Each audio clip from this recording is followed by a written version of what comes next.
Hello everybody and welcome to the sixth and final lesson of the Development Instructor course.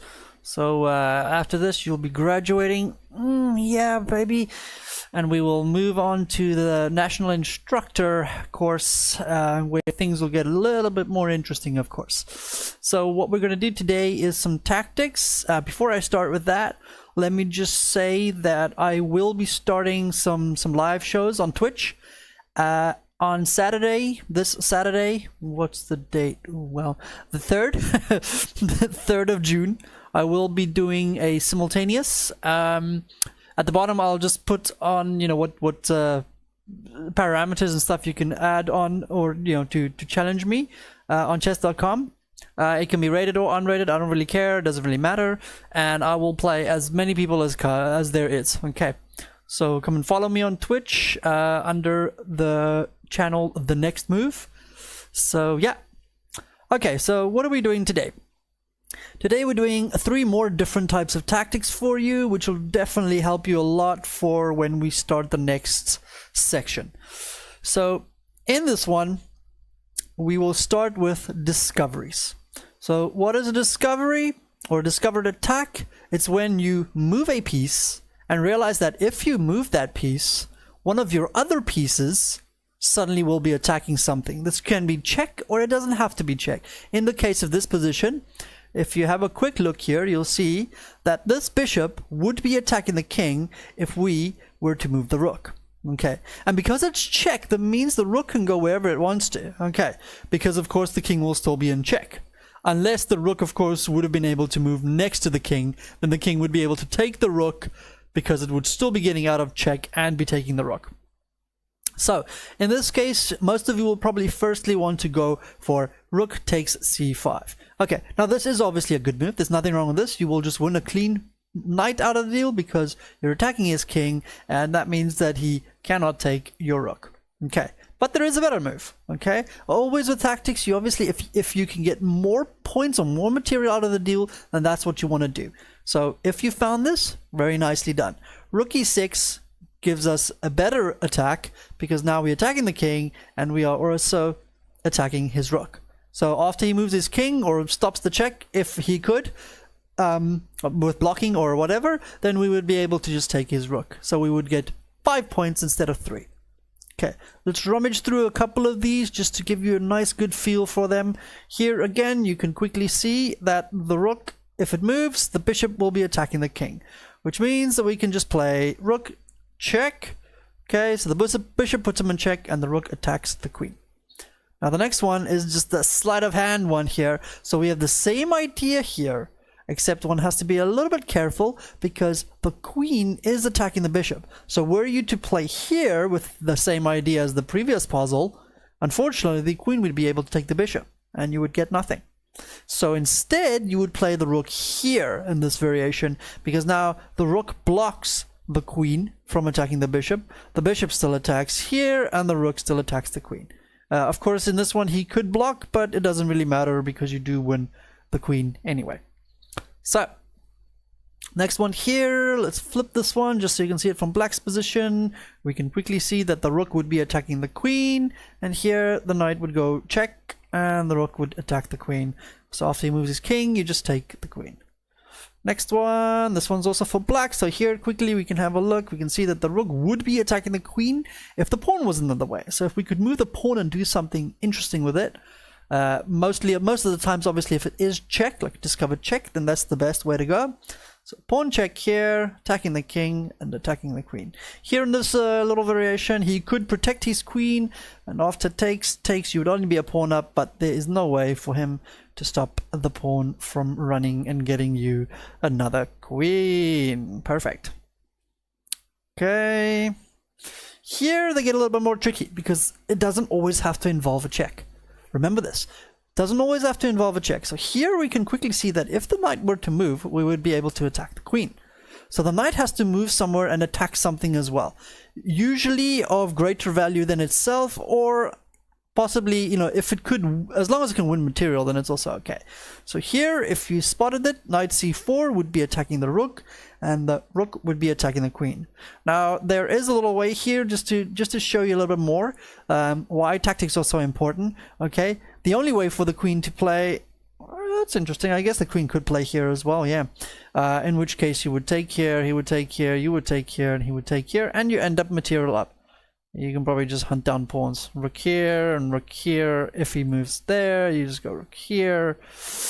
So you're just hunting down pawns now. Okay. Just out of interest here, were black to try and play something like keep the queens on the board, because now he's just protecting. So now if you take here, he takes, and he is still just down the exchange, but you know, it's not the all and be. So there is a better move for white here. White could go queen d8 check, which would also be a fork. After which, if the king moves, we now take it, and now we once again win the rook for free. Okay, next position. This one is a white one to play, so again, real quick squiz. You can see, bam, so the bishop moves and puts him in check. And obviously we're attacking the king and attacking the queen. Next one. This one's for black, so let's flip it. So here you could see that the queen would be attacking his queen, so obviously check, attacking the king and attacking the queen. Next one, you know, this actually happens in quite a lot of games. There's lots of these little positions. There's one in the French somewhere, you know, basic little ideas where one of the interesting things that I do want to mention here is just that when you see undefended pieces, and usually tactics are lurking around. Okay, so because this queen is undefended, you know, we can obviously quickly see that we do have this discovered attack, so the move becomes quite easy to find. Okay, after which obviously it's check and we just win the queen.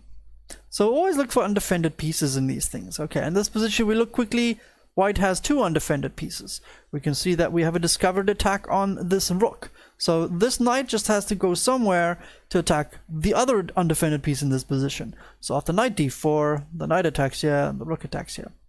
The bishop, I mean, sorry. So, next one. Okay, now we're going to move on to the next topic. So the next one is double check. Okay, the reason why double check is slightly different from discovered check, of course, it is still a discovered check. Okay, but of course, both the pieces, the one that is doing the discovery and the one that's moving away, are both putting the opponent in check. And why this is important to note is that if you put a king in double check and the king cannot move out of the checks, then it's checkmate. It doesn't matter whether he could take both of the different pieces that are checking him, because of course if he takes the one, he's still in check by the other. So double check is very powerful in the sense that if the king cannot move, it's checkmate. So here we can quickly see that we have a discovered. Okay, so we could obviously try and win material, but it wouldn't work because the rook is attacking our bishop.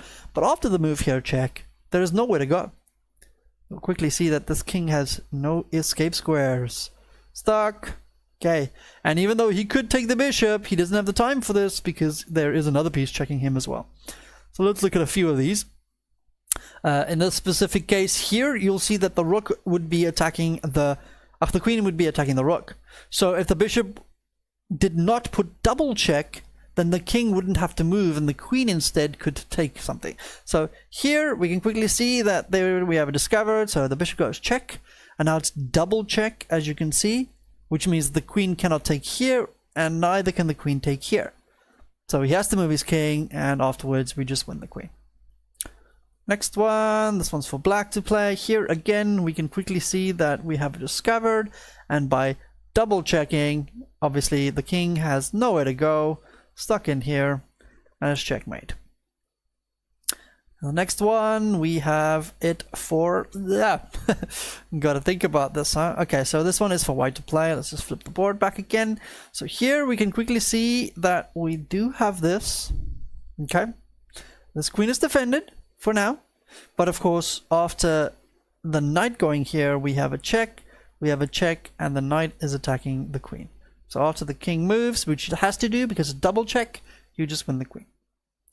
So next one, this one is for black to play, so let's flip it. So for black to play here you can see you have the discovered.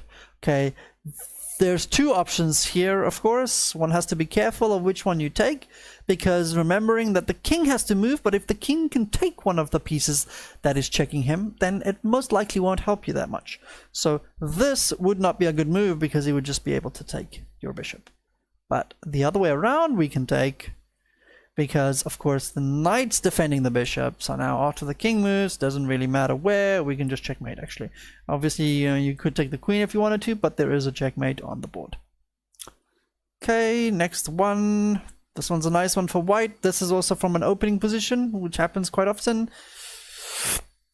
Black plays, and black puts him in double check. Okay, now this is very nice, because this could take, this could take, this could take, this could take, but he can't take any of your pieces because he's in check. He's in check twice. So you have to move his king, and he can't move his king. King has nowhere to go. Stuck in here like a monkey. So there we go. The same type of idea. Black to play. Let's just flip this one as well. So black goes check. And of course, again, even though he could take all the pieces that are checking him, he can't do two moves at the same time. King has nowhere to go. Stuck again. So checkmate is the answer. Last one here. This one is for black to play. This one's a fun one, because again, there's two options here. The tricky one here is to realize which one is better. Okay, we could go here, check. Okay, we could go here. Okay, but what I do want you to realize here is that if he just, let's say, sacrifices his queen, let's say you take here, he takes here, look at the material. We have two bishops, he has two bishops. We have one knight, he has one knight. We have one rook, he has one rook. And he's got extra knight and a rook, so he's up a lot of material. So winning the queen is not an option, which means we're going to be looking for a double check, which could most likely follow to a checkmate. This is another thing about tactics, by the way. When you're doing tactics on on chess.com, trainer and stuff like that, another thing to figure out is if you can quickly see what the material is like on the board, then you'll very quickly realize how much your tactic needs to do for you. Because at the end of a tactic, either obviously if you're way behind, you obviously want to be equal or draw or something like this, or in most cases you want to have more material than what you started the tactic with. So in this case here we have two options. We can either play here, in which the king has 1, 2 squares. Let's look for another check, and unfortunately the king gets out and we have nothing to follow this up with. Okay, now we calculate the other check. Now the king again only has, this one has 2 squares again, so the king could go here, but now if you look at it, the only squares we need to cover, the rook already covers this one, so we need to cover this square. So by going bishop here, now all the squares are covered and the king is stuck in here. Checkmate. If the king goes the other way, we would do the same idea with the king being stuck again. Can't go anywhere, and checkmate. Okay, that was it for double checks. Now we move on to our next and final tactic in our development course. This is called the remove the defender. So as the name suggests, all you're doing here is that you find something that you would like to take, you see that it has defender, you remove the defender, which means that it is defenseless. Okay, in this case here, if you have a quick look at the board here, you can see that you would love to play queen takes h7 mate. Okay, so we have these two pieces that are attacking here, and black has a defender. Who's the defender? The knight. The knight's defending the pawn. So what do? We just take it. Bam! Smash it off the board. Now, you cannot take back, otherwise it's checkmate. So were he to take back, we can checkmate. Which means now he has to stop this. So let's say he plays something like this to block the check, or the checkmate threat, and now we can just win this as well. And after he moves his queen, we could win this one as well. So we just win a lot of material, obviously, because of this discovered. Because of this remove the defender. Okay, these ones can be a little bit more tricky sometimes as well. So here again, okay, we would love to take here. The knight's defending. So what do? We remove the defender. Simple. Okay, we lose 5 points, but we get 6 points, and now all we have to do is get our pawn all the way to the other side, with the help of our king, of course, and we get a queen. Okay, now if you look at this position again quickly, you could want to try and play something like this, but unfortunately it doesn't work. Okay, why? Because now here, now he's attacking your rook. Okay, you cannot play here to pen the knight because of the bishop. Okay, and after the rook moves, let's give it something. Let's say somewhere over there, just so that we can show that we're attacking the knight now and we're attacking the king. But now after bishop here, the bishop would be defending the knight, so he gets himself out of this. Okay, so it looked like a good idea, but unfortunately black had a counter attack. Okay, so instead you just take that and take the bishop, and you end up winning material. Next position, this one is for black to play, I think. Yeah, black to play. Okay, so what would black like to play? It's a good question. Black would like to play here. Okay, which would be checkmate after bishop. So let's just show this. If he had to play here, that would be checkmate. Okay, so pretty much the only thing stopping you from doing this is this knight.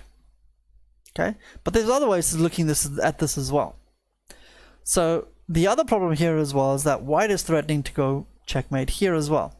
So the defenders of the position here is this piece and this piece. They are protecting the king. Okay, this bishop could go here or here checkmate if the rook can go here. So what do? Bam, we remove the defender. Okay, not an easy one to see, this one. So now let's say he were to take, we can just check king here and mate, or the other way around. Oh, we can't, obviously the other way around doesn't work.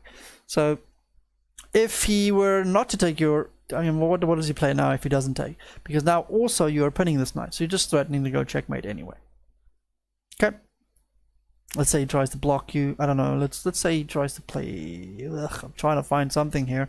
Say there, we could go check king, we go check king, we can go checkmate. There we go. Destruction. So this one's not so easy to see, but you have to look at who are the defenders and how can you make them crumble. Let's look at another one here. This one is for white to play. So here we can see that we do have this is our target. Okay, but if you look a little deeper as well, then you can see that this queen is completely trapped. Okay, which means that if we could get a knight here, as you can see, then it would be trapped. So who is defending this square? Okay, this pawn is defending the square. So what do? We got remove it. Nice and simple. He has to take back, he doesn't have a choice, and now knight e6, winning the queen. Nice little tactic, that one, huh? I'm sure a lot of you guys don't see these kind of things in your games or in positions and stuff like that. So you have to start looking for things that you would like to do. Find out if there is a defender, and if you can remove the defender, then do it. Okay, next one. Let me flip this one for black to play. So obviously black would love to play here, which would just be checkmate. Okay, who's defending? The knight. So what do? We remove the knight. Queen takes, check, queen goes in front, checkmate. Okay, nice little one, isn't it? Okay, so find the defender, find what you really want to do, and remove the defender. If it's possible, of course. If it's not, then you know that means that there's no tactic to be found. This one is for black to play as well. So you can see there is a defender here. The queen is attacking the rook, and the knight is defending the rook. So after simple bishop takes c4, now the rook is not defended anymore. So if he takes back, we can just take. So those are the more simple ones. Okay, this one again, same thing here. We want to do the checkmate with the knight and the queen, but there is a defender. So what do? We remove the defender with a check as well, which means in this case that he can't get out of this at all. So even if he were to move his king, we still mate. If he takes with the queen, we still mate. And if he takes with the pawn, we still mate. So all of the options are finishes in mate. Okay, next one. This one is a cutie. Okay, we want to play here, forking the king and queen. We know that the knight's the defender, so we just take it. And what I like about this puzzle is because it combines a little something else as well here. What if he doesn't take your rook? Okay, of course, if he takes the rook, we just go check, king moves, and we take the queen. Okay, nice and simple, easy win. But what if he doesn't take the rook? What if he runs? Because now you don't have a fork anymore. Okay, this brings me to a tactic that will be, we'll do this in the next section, but I'm just going to mention real quick. This is just called a decoy. So we just put the rook on the square where we wanted his king to be in the first place, and after takes, we take. Obviously, the king can't get out. King cannot get out, so he has to take the rook. Doesn't have a choice, and then we get our fork in the end anyway. Okay, this one's a little bit interesting as well. So what do we have here? We have a knight attacking a bishop. He has a knight and a knight defending, but this knight does not defend. Why? Because a pin piece cannot defend. So the only defender is this knight on f7. So all we do is we remove it. After takes, we take, and we just win a piece. Next. This one is for bleh. I have no idea who's to play here. You guys help me out here. It's for black to play. Let's flip it. So black is attacking the bishop. The knight is defending the bishop. So that's the defender. So we just remove it. Nice and simple. Really easy one. One more.